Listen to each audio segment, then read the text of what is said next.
Snowfall যে কতটা ভয়ঙ্কর হয় সেটা আমরা বুঝতে পেরেছি স্নোফল হওয়ার পরের দিন।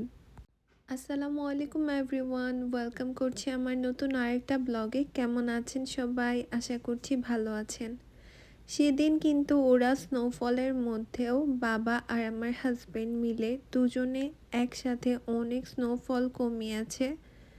বরফগুলো দুজন মিলে আগে থেকে সরিয়ে রেখেছে এই বলে যে খুব বেশি মোটা বরফ পড়ে গেলে সেটা উঠিয়ে ক্লিন করাটা অনেক বেশি কষ্টদায়ক হবে, আর যদি সেটা শক্ত হয়ে যায় নেক্সট ডেতে তাহলে তো সেটা আরও বেশি কষ্টদায়ক।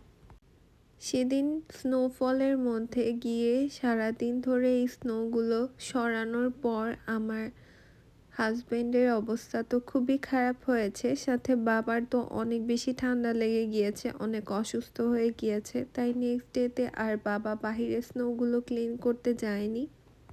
আমার হাজবেন্ডের একাই সবগুলো স্নোফল ক্লিন করতে হয়েছে। আর নেক্সট ডেতে তো স্নোগুলো আরও বেশি ভয়ঙ্কর হয়ে গিয়েছিল, একদম পুরো পাথরের মতো শক্ত হয়ে গিয়েছে। এই স্নোগুলো এর আগের দিন তো একদম গুঁড়ো স্নো ছিল, জাস্ট উঠিয়ে ফেলে দিয়েছে দুই পাশে, কিন্তু আজকে আর তা হয়নি। এই লোহার মতো শক্ত স্নোগুলো আগে ভাঙতে হয়েছে, তারপর একা একা ক্লিন করতে হয়েছে।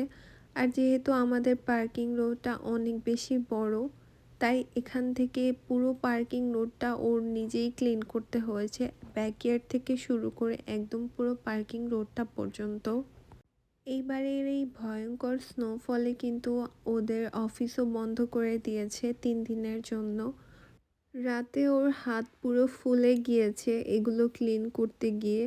এই বরফটা আমাদের সবার কাছে যতটা সুন্দর মনে হয় বাংলাদেশে থাকতে, আসলে ব্যাপারটা খুব একটা সুন্দর নয়, খুবই কষ্টদায়ক যখন এমন বেশি স্নোফল হয়ে থাকে।